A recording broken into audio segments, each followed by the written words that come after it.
arrival of Candide and his valet at Eldorado, and what they saw there.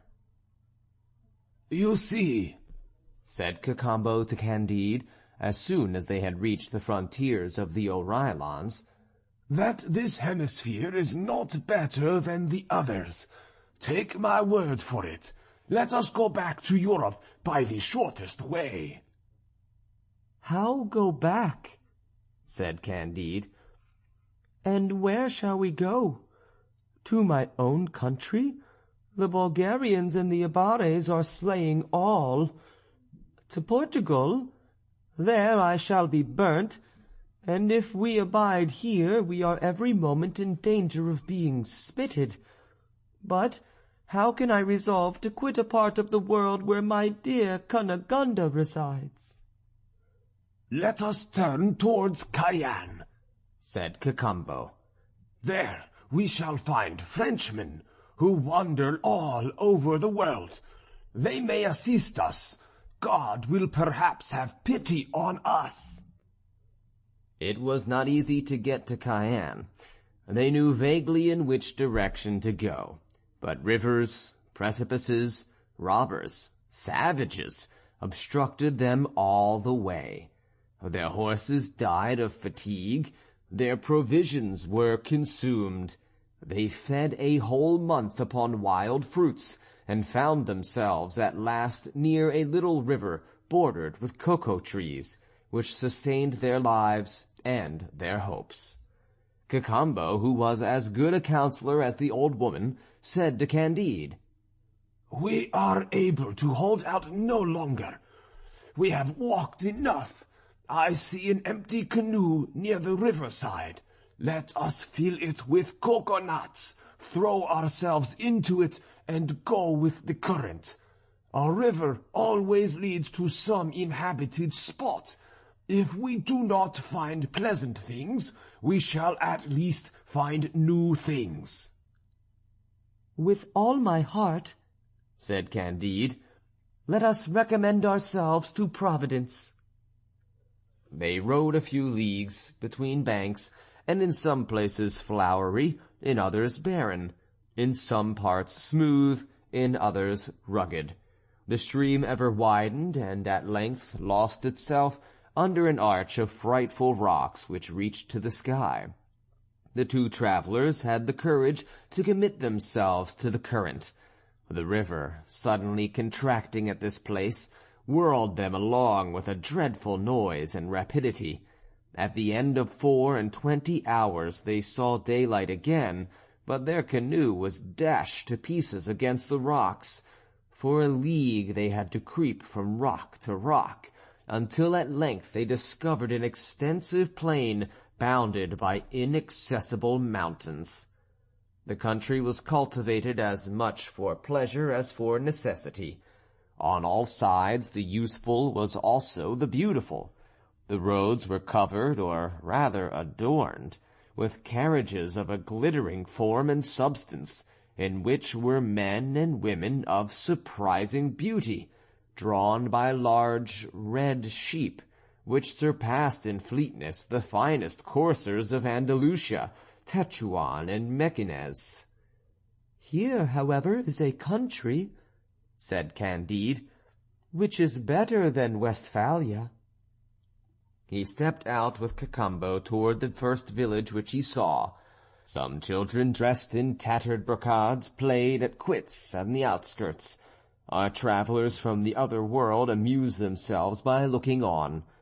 The quoits were large round pieces, yellow, red, and green, which cast a singular lustre. The travellers picked a few of them off the ground. This was of gold, that of emeralds, the other of rubies.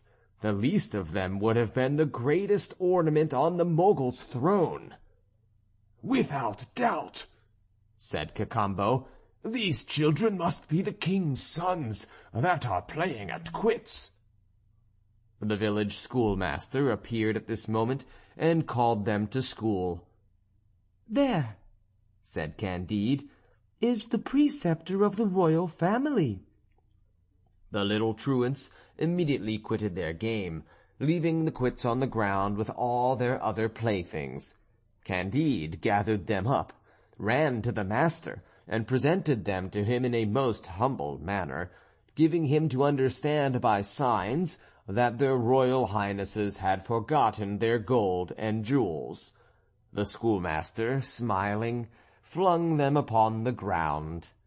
Then, looking at Candide with a good deal of surprise, went about his business. The travellers, however, took care to gather up the gold, the rubies, and the emeralds. "Where are we?" cried Candide. "The king's children in this country must be well brought up, since they are taught to despise gold and the precious stones." Cacambo was as much surprised as Candide. At length they drew near the first house in the village. It was built like an European palace. A crowd of people pressed about the door, and there were still more in the house. They heard most agreeable music, and were aware of a delicious odor of cooking. Cacambo went up to the door and heard they were talking Peruvian. It was his mother tongue, for it is well known that Cacambo was born in Tucuman, in a village where no other language was spoken. "I will be your interpreter here," said he to Candide. "Let us go in. It is a public house." Immediately 2 waiters and 2 girls, dressed in cloth of gold, and their hair tied up with ribbons, invited them to sit down to table with the landlord.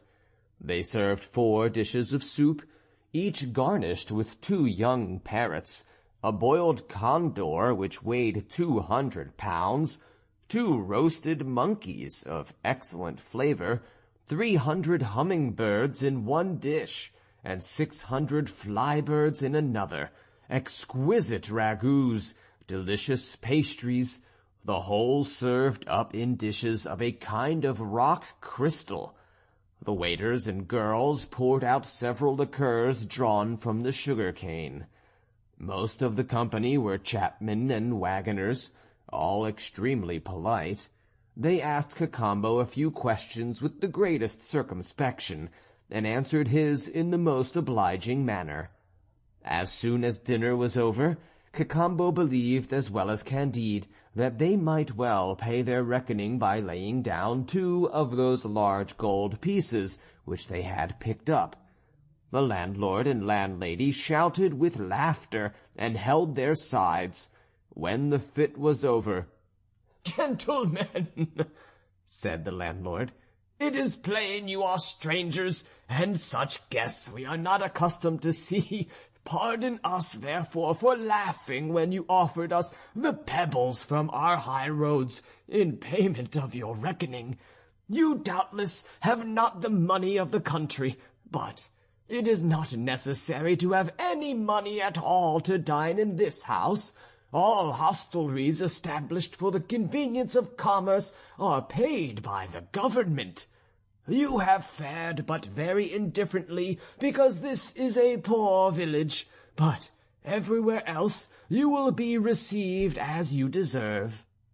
Cacambo explained this whole discourse with great astonishment to Candide, who was as greatly astonished to hear it. "What sort of country then is this?" said they to one another.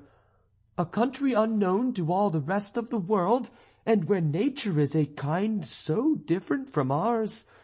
It is probably the country where all is well, for there absolutely must be one such place, and whatever Master Pangloss might say, I often found that things went very ill in Westphalia."